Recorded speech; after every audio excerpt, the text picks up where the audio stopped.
সবাইকে মাফ করে দিবেন আল্লাহর রাস্তে, সবাইকে আল্লাহর রাস্তে মাফ করে দিবেন। আপনি জানেন এই ফেনী নোয়াখালীতে মসজিদের মাইক দিয়া এলান করা হচ্ছে, আপনারা সবাই আমাদেরকে মাফ করে দেন, আর জীবনে দেখা না হতে পারে, আপনারা আমাদেরকে মাফ করে দেন, সবাই সবাইকে মাফ করে দেন। ভাই, এই বন্যাতে আমরা নাও বাঁচতে পারি, সবাই আল্লাহর রাস্তে মাফ করে দেন। মসজিদের মাইক থেকে আওয়াজ আসতেছে, আপনারা আমাদেরকে মাফ করে দেন, মাফ করে দেন, মাফ করে দেন। জীবনে আর কোনোদিন দেখা নাও হতে পারে, কতটা কষ্টে থাকলে, কতটা দুঃখের ভিতরে থাকলে মসজিদের মাইক দিয়ে মাফ চাওয়া হয়েছে। চিন্তা করা যায়? কথা বলে না, কি ভাবতেছেন? মসজিদের মাইক দিয়ে বলা হচ্ছে আপনারা সবাই সবাইকে মাফ করে দেন, কেউ কারো প্রতি রাগ ক্ষোভ রাখেন না, মাফ করে দেন, আল্লাহর রাস্তায় মাফ করে দেন। যদি আমরা মারা যাই, পানি খালি বাড়তেছে, এখন পর্যন্ত পানি কমে নাই। গতকাল থেকে কিছু মিডিয়ার মাধ্যমে বলতেছে পানি কমতেছে না, এখন পর্যন্ত পানি বাড়তেছে। নতুন নতুন এলাকা পানিতে প্লাবিত হয়ে যাচ্ছে। এখন পর্যন্ত জানি না ওই বাঁধ বন্ধ করে দিয়েছি কিনা, আল্লাহ পাক ভালো জানে। সেই তথ্য তো আমরা নিশ্চিত ভাবে নিতে পারতেছি না, ওই পর্যন্ত পৌঁছানো যাচ্ছে না। তো কথা কি বুঝতে পারছেন? এই জন্য অনেক কষ্টের ভিতরে ফেনী, নোয়াখালী, কুমিল্লা, চাঁদপুরের মানুষ আছে, পানি বাড়তেছে। এই জন্য সহযোগিতার হাত বাড়াইতে হবে, তাদের এই বিপদে আমাদের পাশে দাঁড়াইতে হবে। বালিল্লাহু মাওলাকুম ওয়া হুয়া খায়রুন নাসিরিন।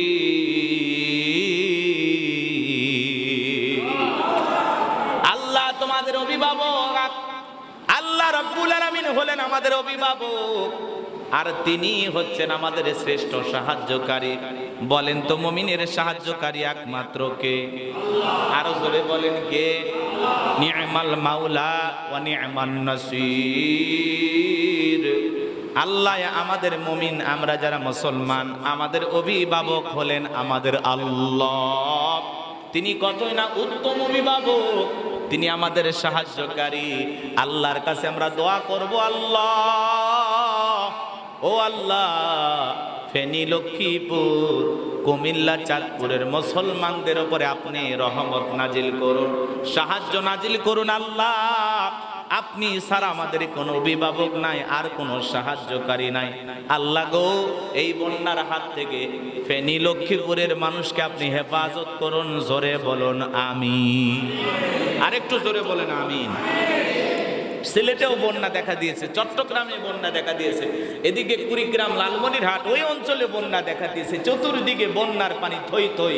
বিশেষ করে সবচাইতে এই মুহূর্তে বেশি বিপদে আছে ফেনী, নোয়াখালী, কুমিল্লা, লক্ষ্মীপুর, চাঁদপুর অঞ্চলের মানুষ।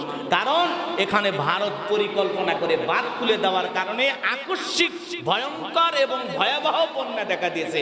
এটা হলো পরিকল্পিত বন্যা, এটা হলো ষড়যন্ত্রের বন্যা, এটা হলো পানির সন্ত্রাস। ভারত আমাদেরকে পানি দিয়ে ডুবিয়ে মারতে চায়। কথা বলে ঠিক? খরার মৌসুমে পানির অভাবে আমরা ফসল চাষ করতে পারি না, চাষাবাদ করতে পারি না, তখন পানি পানি বলে চিৎকার মারি। ফারাক্কার বাঁধ খুলে দেয় না, তিস্তার পানি আমাদেরকে দেয় না। আর বন্যার সময় আমাদের পানির প্রয়োজন নাই, নিজের দেশের পানি ধোয়ার জায়গা নাই। আর ওরা তখন নিজের দেশ বাঁচানোর জন্য, নিজের দেশের জনগণ বাঁচানোর জন্য বাঁধ খুলে দেয় গভীর রাতে ষড়যন্ত্র করে, যাতে মানুষ সবগুলো মারা যায়। ভারত পরিকল্পিত ভাবে বাঁধ খুলে দিয়েছে। কথা বলেন ঠিক না? আবার অনেকে বলতেছেন হুজুর, ভারত চতুর্দিকে বাঁধ দিয়ে রাখছে, যদি সব বাঁধ খুলে দেয় তো বাংলাদেশের মানুষ পানিতে ডুবে মারা যাবে। ভারতের বিরুদ্ধে আপনারা যুদ্ধ করতে পারবেন না, ভারতের বিরুদ্ধে কোনো কথা বলে লাভ হবে না। এজন্য ভারত যা বলে এটাতেই আপনাদের কল্যাণ। বড় বড় কথা আমাদেরকে বুঝায় বলে। আমরা বলতে চাই, বাদ দেওয়ার প্রয়োজন কেন হলো? নদীর পানি নদীর মতো যদি চলতো, তাহলে এই ধরনের ভয়ঙ্কর বন্যা প্রত্যেক বছর ভারতেও দেখা দিত না, বাংলাদেশেও দেখা দিত না। এই পানিকে থামিয়ে রাখার জন্যই তো একটা ষড়যন্ত্র। কথা বলে ঠিক না? নদীর পানি নদীর মতো ছুটত। আজকে ভারত যখন পানি বন্দি করে রেখেছে, বাংলাদেশের নদী, খাল, বিল সব শুকে যায়। কথা বলেন ঠিক না? পদ্মা বলেন, যমুনা বলেন, সব নদী শুকে যায়। যার ফলে তিনি আল্লাহর প্রেরিত একজন রাসূল ইউনূস আলাইহিস সালাম তার সম্প্রদায়ের মানুষকে সুন্দর করে দাওয়াত দিতেন, কিন্তু কওমের মানুষেরা দাওয়াত গ্রহণ করে না।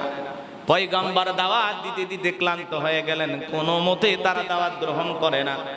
আল্লাহর পয়গম্বর ইউনূস আলাইহিস সালাম রাগান্বিত হয়ে মনের ভিতরে কষ্ট নিয়া ওই জনপদ ছেড়ে যখন রওনা করলেন, একটা নৌকায় চললেন। নৌকায় চড়ার পরে ওই নৌকার সামনের দিকে যায় না, নৌকা মাছ নদীতে গিয়ে আটকে গেল, কোনো দিকে যায় না। আল্লাহর পয়গম্বর ইউনূস আলাইহিস সালাম সহ সমস্ত মানুষেরা পরামর্শ করতেছে এখন কি করা যায়, কি করা যায়। তখন তারা বলল, মনে হয় নৌকার ভিতরে কোনো অপরাধী উঠেছে, এই কারণে মনে হয় নৌকা সামনের দিকে যায় না, তাহলে আমাদের মধ্যে একটু লটারি করা হোক। তারা একটা লটারি করলো, সমস্ত মানুষের নামগুলো লিখে নিয়ে লটারি করলো। প্রত্যেকের নামে লটারি ওঠে না, শুধুমাত্র আল্লাহর নবী ইউনূস আলাইহিস সালামের নামটাই ওঠে। 2 বার 3 বার নাম উঠলো, যতবার লটারি করে ততবার ইউনূস আলাইহিস সালামের নাম ওঠে। চেহারা সুরত দেখে নৌকায় থাকা মানুষগুলোর মায়া লাগে, এমন সুন্দর মানুষটাকে কেমনে নৌকা থেকে ফেলাইয়া দিই, কেমনে নৌকা থেকে নামতে বলি, মায়া লাগে। আল্লাহর নবী ইউনূস আলাইহিস সালাম চেহারাটা এত সুন্দর।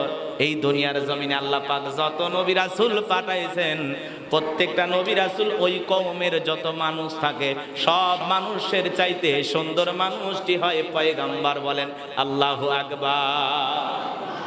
চেহারা সুরত এত সুন্দর, দিকে মায়া লাগে, কেমনে ফেলায়। কিন্তু ভাগ্যের নির্মম পরিহাস, আল্লাহ রাব্বুল আলামিন যেটা ফয়সালা করে রেখেছেন সেখান থেকে সেদিক হওয়ার কোনো সুযোগ নাই। বারবার যখন নৌকার ভিতরে ইউনূস আলাইহিস সালামের নামে লটারি হয়, আর ইউনূস আলাইহিস সালামের নামটাই যখন লটারির মধ্যে উঠে আসে, নৌকায় থাকা মানুষগুলো ইউনূস আলাইহিস সালামকে নৌকা থেকে ফেলাইতে চায় না, নামাইতে চায় না।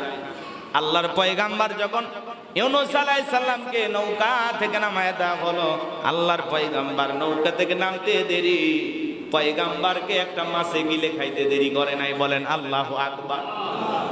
আল্লাহ রাব্বুল আলামিন বলেন, একটি মাছ ইউনূস আলাইহিস সালামকে হা করেছিলেন, মাছের ভিতরে ইউনূস আলাইহিস সালাম পেটের ভিতরে, যখন মাছের পেটের ভিতরে ইউনূস আলাইহিস সালাম ঢুকে গেলেন, আল্লাহর পয়গম্বর একটা মাছের পেটে আবার ওই মাছটাকে আর একটা মাছ গিলে খেয়েছে।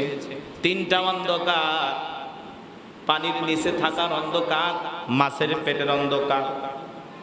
ভালো করে বোঝার চেষ্টা করবেন। আল্লাহর নবী ইউনূস আলাইহিস সালাম টেনশনে পড়ে গেলেন। তখন আল্লাহর পয়গম্বর ইউনূস আলাইহিস সালাম মুসিবতে পড়ে আল্লাহ তাআলার তাসবিহ পাঠ করতে লাগলেন। লা ইলাহা ইল্লা আনতা সুবহানাকা ইন্নী কুনতু মিনাজ জালিমিন। আল্লাহর পয়গম্বর তাসবিহ পাঠ করলেন, তুমি ব্যতীত কোনো ইলা নাই, তুমি পবিত্র মহান, নিশ্চয় আমি সীমা লঙ্ঘনকারী। নিজের নফসের অনুশোচনায় যখন আল্লাহর পয়গম্বর তাসবিহ পাঠ করতে লাগলেন,